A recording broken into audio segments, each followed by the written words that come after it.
한국어 시작은 해랑 한국어 금해랑입니다. 지중해 크루즈 여행기 튀르키예 쿠사다시 에피수스 편입니다.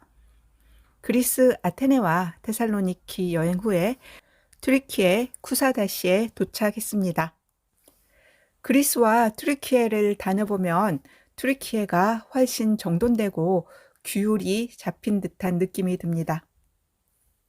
길거리도 튀르키예가 훨씬 깨끗하고 잘 정리되어 있습니다. 크루즈가 쿠사다시에 접근합니다. 쿠사다시는 지중해에 있는 휴양지인데요. 인근에 에피수스 유적지가 있어서 크루즈가 많이 기항하는 도시입니다. 크루즈가 항구에 정박하는 모습을 보고자 많은 사람들이 갑판에 나와 있습니다. 크루즈 여행의 매력 중에 하나는 이렇게 갑판 위에서 도시를 조망할 수 있다는 것입니다. 그래서 내려다보는 도시의 전망은 아래서 올려다보는 전망과는 또 다른 느낌이 나지요. 크루즈가 첫 여행인 우리는 모든 기항지에서 출항하는 모습과 입항하는 모습을 보고자 갑판에 올라왔습니다.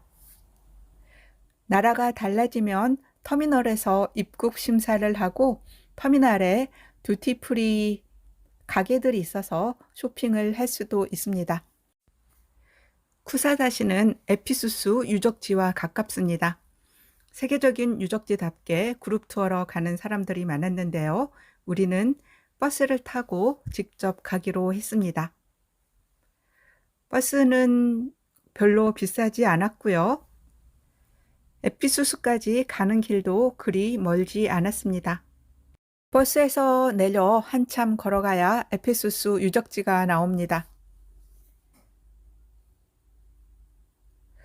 입장료를 보고 경악했는데요.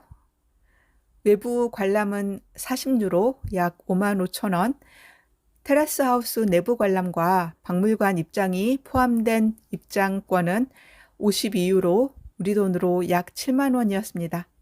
눈물을 머금고 52유로 입장권을 샀습니다. 에페수스는 기원전 11세기에 건설되어 고대 로마 시대의 전성기를 누리다 AD 5세기 이후 쇠퇴하여 잊힌 도시입니다. 앞쪽에 거대한 원형 대극장이 보입니다. 이 길의 끝은 고대 로마 시대에는 항구로 이어졌다고 합니다. 석관들이 모여있는 공동 묘지를 지나 원형 극장으로 가는 길에 음악 소리가 들렸어요. 운 좋게 공연을 보게 되었다고 좋아했는데 거의 5분 간격으로 이 공연을 했습니다. 입장료는 비싸지만 볼 것은 많은 에피수스입니다. 황제와 클레오파트라 복장을 한 여인이 등장하고요. 무희와 검투사도 등장을 합니다. 클레오파트라가 이 에피수스에 와서 쇼핑을 했다고 합니다. 이 거리를 지나간 유명 인물로는 알렉산더 대왕, 클레오파트라, 그리고 사도 바울이 있습니다. 이 에페수스는 성경에 에베소라는 지명으로 등장을 해요. 성지 순례하는 사람들이 많이 찾는 곳이기도 합니다. 성모 마리아가 살았다는 집이 근처에 있기도 합니다. 튀르키예는 현재 이슬람 국가이지만 고대 그리스, 로마, 그리고 동로마 제국, 비잔틴 문화가 많이 남아있는 곳이기도 합니다. 고대 로마 시대를 재현한 무희들의 공연과 검투사들의 경기 모습을 같이 보실까요?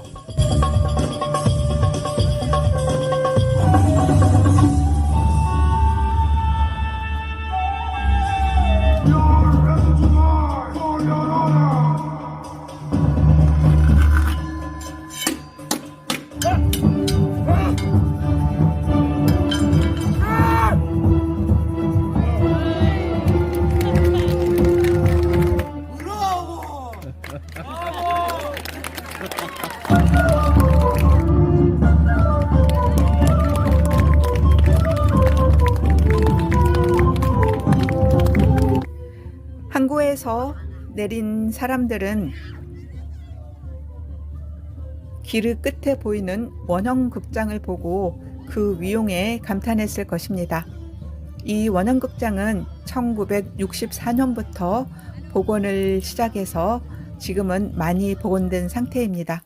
현재는 1년에 한 번 공연을 연다고 합니다. 25,000명 정도 수용했던 극장이고요. 민회를 열기도 하고 공연을 하였던 곳입니다. 검투사와 맹수가 싸우기도 했던 곳이지요. 에페수스는 에베소라는 지명으로 성경에 등장하는데 사도 바울이 은세공업자와 소동을 일으킨 무대가 되는 곳이 이 원형극장입니다. 당시 에페소스 사람들은 아르테미스 여신을 섬기고 있었고요. 아르테미스 여신을 섬기던 에피소스 사람들에게 은으로 만든 재물을 만들어 팔던 은세공업자들에게 기독교를 전파하는 사도 바울은 골칫덩어리였지요. 아르테미스 신전은 고대 세계 7대 불가사의 중 하나입니다. 그 규모가 파르테논의 2배에 이르렀다고 하지요. 아르테미스 신전은 고투족의 약탈로 파괴되었고 BC 4세기경에 일어난 방화로 타버렸습니다. 그리고 이 신전에 쓰였던 기둥은 하기야 소피아 건설에 이용되기도 하였고요. 콘스탄트노플에 있는 비잔틴 제국의 여러 건물들에 재활용되었다고 전해집니다. 원형극장을 발굴하기 전 사진을 보면 극장 전체가 거의 흙과 풀에 뒤덮여 있었어요. 좌석은 거의 복원이 되었지만 무대 부분은 복원하기 어려워 보이지요. 현재 에페수스 유적은 사람에 따라 10에서 15% 혹은 30% 정도만 복원되었다고 합니다. 에페소스는 처음에 그리스에서 건너온 이오니아인들이 터를 잡았습니다. 그 이후 리디아 왕국 페르시아에 이어 기원전 3세기에 알렉산더 대왕이 정복하여 크게 번성했고 지금 남아있는 에페소스 유적은 알렉산더 대왕의 부하였던 리시마쿠스 장군 때의 것이 많다고 합니다. 당시 에페소스의 인구는 약 25만 명의 대도시였습니다. 고대 로마 제국 시대에도 소아시아 행정 수도로서 해상 교통의 요충지로 확장을 거듭했습니다. 앞에 천막 지붕을 하고 있는 건물이 테라스 하우스입니다. 그리고 켈수스 도서관이 그 아름다운 자태를 드러냈습니다. 켈수스는 로마의 소아시아 총독이었습니다. 책을 좋아한 켈수스를 기리며 그의 아들이 지었습니다.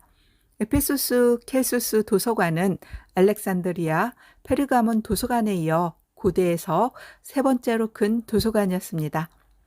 당시 도서관들의 자존심 경쟁이 대단했는데요. 고대의 책은 무척 비싸고 귀한 것이었습니다.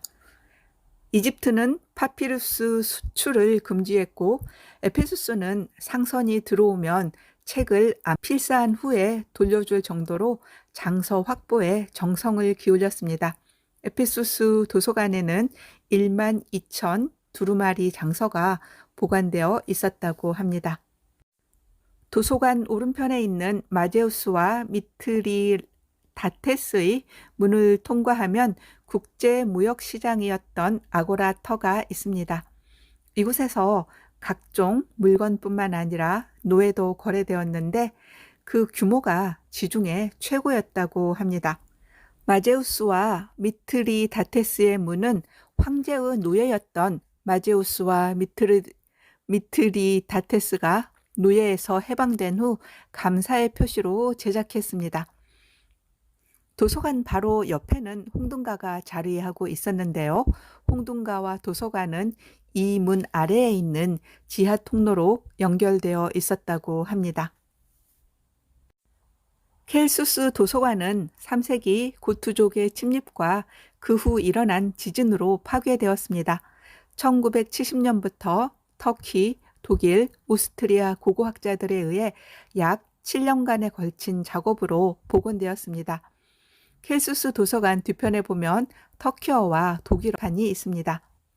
파편을 모아 전면만 복원했지만 고대 건물 복원 기술의 최고 작품이라는 찬사를 받았습니다. 아고라터에서 인생 꽃밭을 만났습니다. 하얀 꽃과 빨간 꽃이 어우러져 피어있는 환상적인 꽃밭이었습니다. 하얀색 꽃은 마가렛 계열로 보였고 빨간색 꽃은 생전 처음 보는 꽃인데 정말 예뻤습니다. 나중에 알아보니 야생 아네모네였습니다. 원예종 아네모네보다 훨씬 예뻐 보였습니다. 아네모네는 그리스 메테오라 수도원 근처에서 다시 만났습니다. 에페소스에서는 빨간 아네모네만 있는 반면 그리스에는 하양, 분홍, 빨강 아네모네가 같이 피어나고 있었습니다. 에페소스 관련 영상을 제가 숱하게 찾아보았는데요. 이 아고라터에 이렇게 꽃이 피어 있는 영상은 없었어요. 그냥 흙바닥만 보였는데 아마도 최근에 이 꽃들이 자리를 잡은 것 같아요. 일부러 심은 것 같지는 않고요. 저절로 피어난 야생화로 보였습니다. 아고라터 옆에 있는 대리석길에는 유곽 광고석이 있습니다. 55유로 입장권 소지자만 들어갈 수 있는 테라스 하우스에 들어왔습니다. 발굴 과정을 보여주면서 박물관 기능을 하고 있습니다.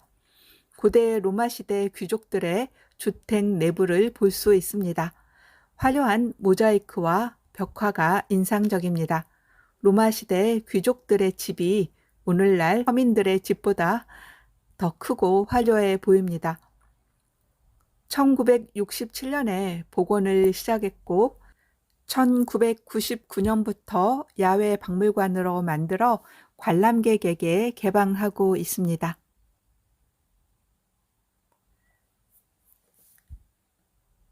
속이 좀 쓰리기는 하지만 40유로보다는 52유로 입장권을 사는 것을 권합니다. 이 테라스 하우스 내부 관람을 할 수 있고요. 원형극장 옆에 있는 박물관에서 미디어 아트 체험을 할 수 있어요. 나중에 보시겠지만 미디어 아트 상당히 잘 만들었습니다. 터키가 미국에 이어 텔레비전 드라마 수출국 2위라고 해요. 그만큼 영상을 만드는데 진심인 게 느껴졌어요. 다큐가 아니어서 조금 아쉽기는 했지만 당시 화려했던 에피소스의 모습을 입체 영상으로 만날 수 있습니다. 에페소스는 1863년에 발견되었습니다. 유럽의 다른 로마 도시와 달리 고대 로마의 원형을 비교적 그대로 유지하고 있습니다. 이 도시가 로마인들에 의해 버려졌고 잊혀졌기 때문입니다. 에페소스가 역사에서 사라진 이유는 정확하지 않습니다. 지진이 있었고 토사가 쌓여 강 하구가 늪지대가 되면서 전염병이 돌아 버려졌을 거란 이야기가 있습니다. 테라스 하우스에서 본 에페소스 전경입니다.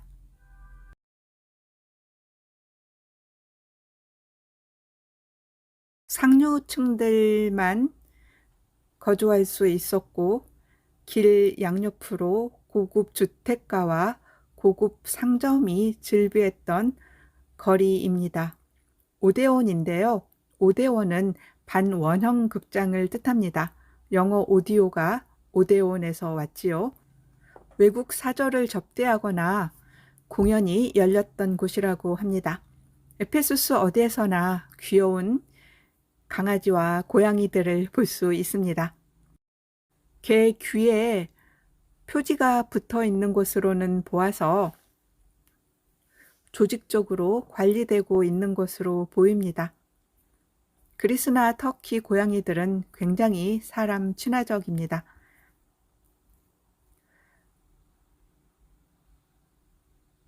남문 매표소에서 길을 따라 다시 정문, 북문 매표소가 있는 곳으로 가는 길에서 찍은 영상입니다. 미국의 스포츠 브랜드 나이키는 승리의 여신 니케의 영어 발음에서 따왔다고 하지요. 니케의 옷자락에서 나이키의 로고를 찾으셨나요? 사제의 길이라는 뜻의 쿠레테스 거리입니다. 쿠레테스는 그리스 신화에서 어린 제우스를 보호하던 반인반신의 존재들로 등장했는데 고대 로마에서는 행정 실무와 종교 업무를 담당하던 사제들을 쿠레테스라고 불렀습니다. 매년 성스러운 불을 지키는 사제들의 행렬이 이 거리에서 이루어졌기 때문에 이 거리를 쿠레테스 거리라고 부르게 되었다고 합니다. 이 거리에 고대 로마 제국의 5현제 중 한 명인 트라이아누스 황제를 기리기 위한 분수탑 트라이아누스 샘이 있습니다. 분수탑 중앙에 있었던 황제 동상은 지금은 발 부분만 남아 있었습니다. 과거에는 이 샘 앞에 조수조가 있고 그 앞에 황제의 석상이 자리하고 있었으며 황제의 발 조각상 아래로 물이 흘렀다고 합니다. 물은 수로를 통해 귀족 계층 가정과 목욕탕에 공급됐습니다.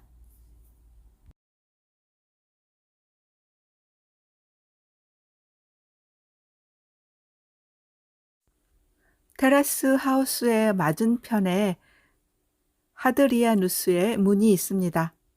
이 문은 복제품으로 진짜는 박물관에 있어요. 하드리아누스의 문은 아테네에서도 봤는데 같은 황제로 보입니다. 터키 안탈리아 지방에도 유명한 하드리아누스의 문이 있습니다. 하드리아누스 황제가 갈 때마다 이렇게 하드리아누스의 문이 생겼나 봅니다. 하드리아누스는 117년부터 138년까지 재임했던 로마 제국의 제14대 황제입니다. 에피수스 관람의 마지막은 박물관에서 미디어 아트 보는 것으로 했습니다. 미디어 아트 길이가 너무 길어서 이 영상은 따로 제작해서 올리겠습니다.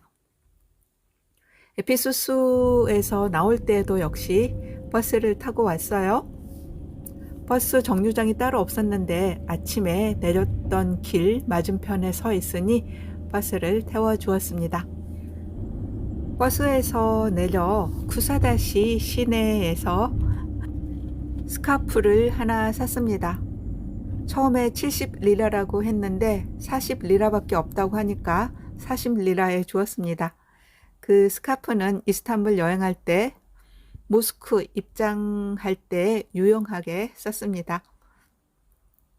그리고 크루즈에서 아침에 보았던 성에 가 보았습니다.